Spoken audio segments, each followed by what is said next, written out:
সেকেন্ডে 3 লাখ কিলোমিটার দৌড়ায় না? 3 লাখ কিলোমিটার। মহাবিশ্ব যে আছে এটা প্রতি সেকেন্ডে 3 লাখ কিলোমিটারের চেয়ে বেশি বেগে, প্রতি সেকেন্ডে বেশি বেগে প্রসারিত হচ্ছে। মহাবিশ্বটা কত বড় এটার একটা ছোট্ট ধারণা দেয়, তাহলে আপনি বুঝতে পারবেন যে জিনিসটা কি। স্বর্ণ, রৌপ্য, ডায়মন্ড কিছু না, একটা ধারণা দেয়। সেটা কি? আমরা যে সোলার সিস্টেম আছে সেখানে পৃথিবী আছে না? পৃথিবীর চেয়ে 13 লক্ষ গুণ বড় হচ্ছে সূর্য। এটা একটা ছোট্ট অংশ। এটা থেকে আমাদের পৃথিবী থেকে সূর্যে যাইতে আমাদের 8 মিনিট 20 সেকেন্ড লাগবে আলো। আমরা যে গ্যালাক্সিতে আছি, শুনেন খুব ইম্পর্টেন্ট এই কথাটা, যেই মিল্কি ওয়েতে আছি, যেই ছায়াপথের মধ্যে আছি, আলোকে যদি এই পাশ থেকে এই পাশে, ধরেন যে আমি এই পাশ থেকে আপনাদের ওই পাশে যদি হেঁটে যাই, কতক্ষণ লাগবে? 2 মিনিট 1 মিনিট। আলো কিন্তু 1 সেকেন্ডে 3 লাখ কিলোমিটার যায়। গ্যালাক্সি মিল্কি ওয়ে যেখানে আমরা আছি, এক পাশ থেকে আলো যদি দৌড়ানো শুরু করে প্রতি সেকেন্ডে 3 লাখ কিলোমিটার, 1 সেকেন্ডে 3 লাখ কিলোমিটার।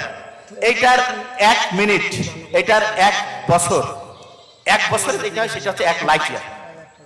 আলো এরকম দৌড়াচ্ছে, 1 বছর গেল, 10 বছর গেল, 100 বছর গেল, 1000 বছর গেল, 10,000 বছর গেল, 1 লক্ষ বছর গেল। 1 লক্ষ বছর যখন যাবে তখন আলো এই পাশ থেকে ওই পাশে যাওয়া শেষ হবে। এইটা হচ্ছে আমাদের গ্যালাক্সি যেখানে আমরা থাকি। আচ্ছা, এইরকম গ্যালাক্সি, এইরকম ছায়াপথ মহাশূন্যে, মহাবিশ্বে কতগুলো হইতে পারে? আইডিয়া কত হইতে পারে? শোনেন, কত? 100টা হবে? 1000,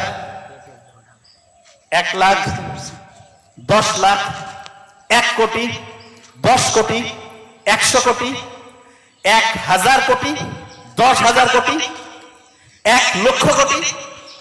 বিজ্ঞানীরা দেখছে এখন পর্যন্ত, তারা যেটা দেখছে সেইখানে মিল্কি ওয়ে, এই আমাদের যে ছায়াপথ, যেটার এক পাশ থেকে আলো যাইতে আর এক পাশে প্রতি সেকেন্ডে 3 লাখ কিলোমিটার, এরকম 1 লাখ বছর লাগে। এইরকম 2 ট্রিলিয়ন, 2 লক্ষ কোটি গ্যালাক্সি সন্ধান মহাবিশ্বে বিজ্ঞানীরা পাইছে। এবং বিজ্ঞানীরা বলছে আমরা যেটা পাইছি এটা গোটাল মহাবিশ্বের একটা সামান্য, আর তার মধ্যে আমরা মানসিক হয়ে দুনিয়া দেখি ফেলাবো। অনেকে অহংকার করি না? অহংকারের কোনো সুযোগ আছে? আল্লাহ বলছে অহংকার হচ্ছে আমার চাদর, আমার হিজাব। যে অহংকার করে সে আমি আল্লাহর চাদর নিয়ে টানাটানি করে। আপনি চিন্তা করেন তো, কত কত সামান্য করে আল্লাহ আমাদের বানাইছে। তাইলে আল্লাহর সাথে যদি আমরা কানেক্টেড হই এবং আল্লাহ যদি আপনাকে হেল্প করে, অসাধারণ কিছু আমরা করতে পারবো। যে জায়গায় আমি ছিলাম। প্রথম বুদ্ধিটা কি? প্রত্যেক দিন যেটা করতে চান সেটা রেগুলার করতে হবে। রেগুলার, খেয়াল আছে? দ্বিতীয় যেটা, সেটা হচ্ছে প্রেয়ার করতে হবে। কি করতে হবে? প্রেয়ার, মানে আল্লাহর কাছে হচ্ছে চাইতে হবে, আল্লাহর কাছে চাইতে হবে।